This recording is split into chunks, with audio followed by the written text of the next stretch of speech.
Hi, I'm Peter, the winner of the Great British Bake Off 2020, but most importantly today, an ambassador for National Numeracy. It's National Numeracy Day's 5th birthday, so I've put together this birthday cake in celebration of the day. The secret ingredient in all of my recipes is numbers. They're everywhere when you're baking. From weighing out ingredients to measuring, to oven times and temperatures, numbers are everywhere. So why not get baking with me today, try out this cake recipe, and see where numbers can help us in the kitchen when we're baking. Don't forget to ask a grown-up before you get started, and have fun. Let's get baking.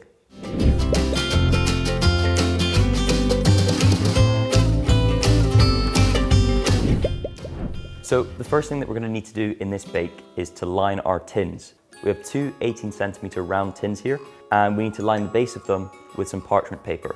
I've already greased the inside of the tin with a bit of butter, so it's not going to stick on the sides. And here we have 2 squares of parchment paper, but we need to fit them into our round tins. So it's a very simple thing that we can do by folding this paper and cutting it, and we can get a perfect circle for the inside of the tins.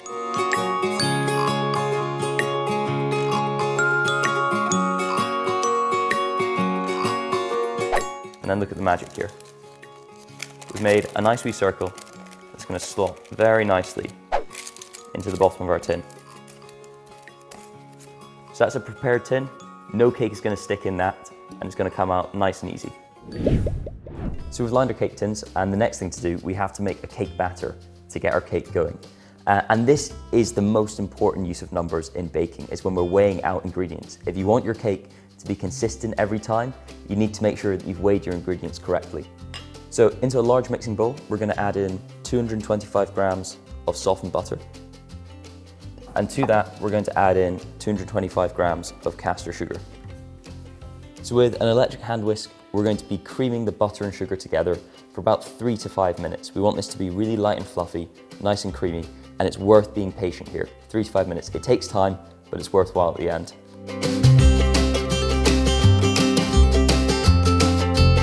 As we're mixing, the butter and sugar kind of gets flung to the sides of the bowl, so it's useful to just take a spatula and scrape it down every once in a while, so you bring it back into the center and then get mixing again.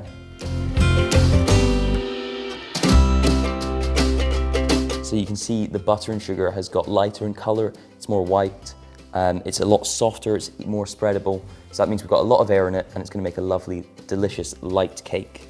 So now to our cream butter and sugar, we're just going to add in all of the remaining ingredients all at the same time. Nice and simple. So first up, we've got our 225 grams of self-raising flour. Then we have 1.5 teaspoons of baking powder, 2 teaspoons of lemon extract. Then we're going to add in the zest of 1 lemon to get that nice zingy flavor in there. And now we're going to crack in 4 eggs into this mix.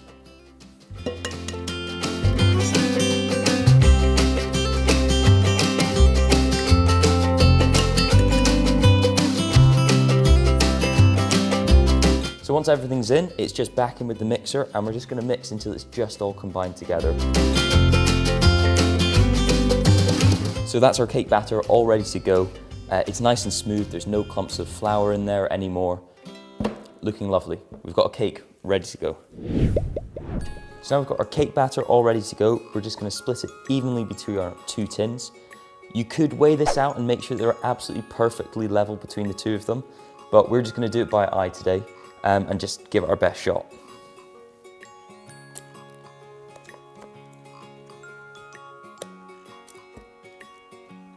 And then just with the back of the spoon, we're going to level out the cake batter in the tins. So we've got a nice flat top. So now we've got our batter evenly split between our 2 cake tins. These are going to go into the oven at 160 degrees Celsius fan. That's 170 degrees in a conventional oven, for 25 to 30 minutes. So here we have our lovely cakes. They're baked, they're out of the oven. And to test if they're baked, what we want to do is use a knife or a skewer or something. So you pop a knife into the center and then drag it back out. You should see no batter left on the knife. And then that way you're going to know it's baked, it's cooked all the way through. So we're good to go.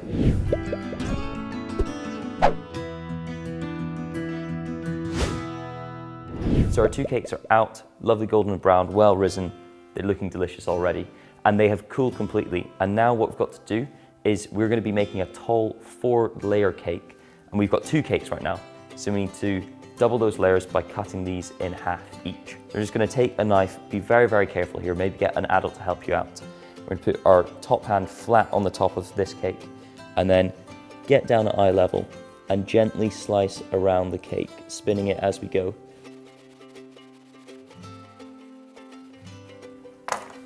There you go. 1 cake split into 2 nice even layers. So I'm going to repeat that for the second one, and then we'll have 4 layers of cake ready to go. So for the filling for our delicious lemon cake, it's really, really simple. We've got some shop-bought lemon curd. You could make it yourself if you want, but it's very easy and very delicious to just buy it in a jar from the shop. And we've got some double cream, which we're going to whip up. So to this double cream, we're going to add in 30 grams of icing sugar, and then we're just going to whisk it until it begins to hold its shape. I'm doing it by hand. I'm giving myself a workout, but you can absolutely do this with an electric hand whisk. It's going to be a lot faster. So you can see it's starting to thicken up. It's almost holding its shape. We're just going to give it a couple more turns until it's a bit thicker. But at this stage, you don't want to over whisk it, because if you over whip cream, that's when it turns into butter. So we're just going to give it a couple more turns. And then that's kind of what we're looking for. It's holding its shape, but it's still quite soft. That's good to go.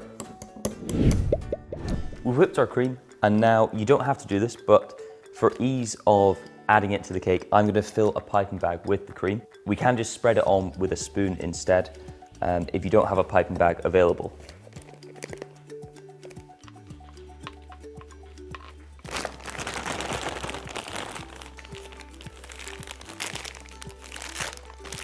So this is the fun part. Now it's time to build our cake. We've got our 4 layers of sponge, we've got our whipped cream, and we've got our lemon curd, and we're all good to go. So to my piping bag, if we're using it, I'm going to snip sort of medium-sized hole. And we're going to put a dot of cream onto our cake plate. This is going to be your serving plate, whatever you want to serve it on. Put a dot of cream on there, and then place one of your sponge layers flat onto that. So that's secured with a nice little bit of cream. Try and make it as central as you can. And then this cream is going to act as our barrier. Our lemon curd is quite loose and thin, so we don't want that running out of the side of the cake. So we're going to pipe our cream all around the perimeter of the sponge.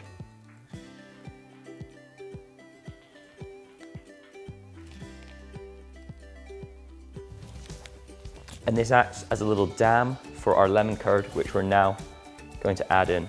We've used a 300-gram jar of lemon curd, and we have 3 layers of lemon curd that we need. So we're going to use 1/3 of the curd in each layer.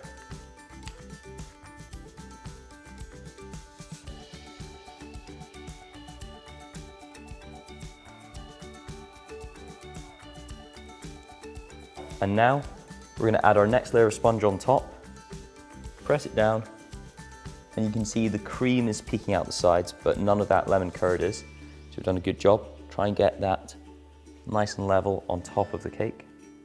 And then we're going to repeat that cream around the outside, curd in the center, all the way up until we're at our top layer. So now our top layer of a sponge, what I've done is I've kept actually one of the halves of the cakes that was the bottom edge in the tin. So it's been in the tin, so it's got a nice sort of straight corner there. So this is perfect to be the top layer of our cake, and it's going to give a nice shape to our cake. So we're going to pop this on top as so. Make sure we've got it nice and level all around.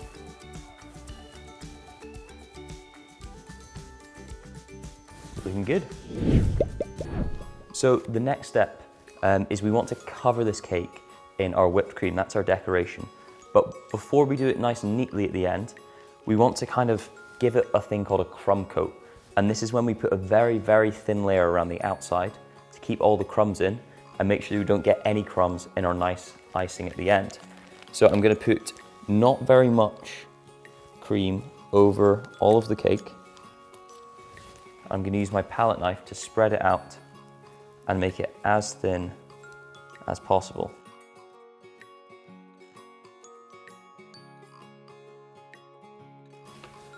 So this cake is looking good to me. It's all covered in like a really, really thin layer of cream. You can still see the cake through it, but it's just meaning that all those crumbs are stuck in. We're gonna put this in the fridge for about 20 minutes or so, and then we're gonna give it a final layer of cream and make it look nice and neat. So now our cake has chilled in the fridge for about 20 minutes or so. We're just gonna cover it completely in our remaining whipped cream to give it a nice finish on top.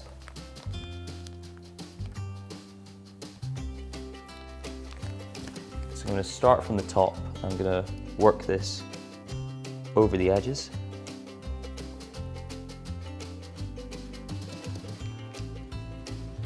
And then we're just gonna add a little bit around the side at different points.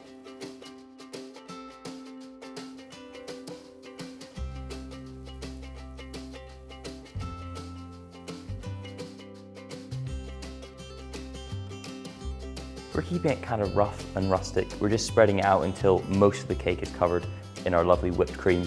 It looks pretty inviting to me, and we're gonna chuck some sprinkles on it. So if it's not too even, as my one isn't, that's all good. We're gonna chuck some sprinkles. It's gonna look great, and it's gonna taste great. So we've got our lovely iced cake all ready to go. But to make it a birthday cake, to make it a true celebration, we've got some fun sprinkles to add onto it. I've got some purple, blue, and white sprinkles, the colors of National Numeracy, to celebrate the day. And I'm just gonna add them around the bottom edge and the top rim of the cake. But this is the time that you get to be creative, go nuts, have fun, do whatever you want. Throw sweets on there, throw chocolate on there, anything you want. I'm keeping it simple with the National Numeracy Day color sprinkles. And now I'm just gonna go around the top edge of the cake as well. It's a birthday, we've got to pop some candles on top and light them up.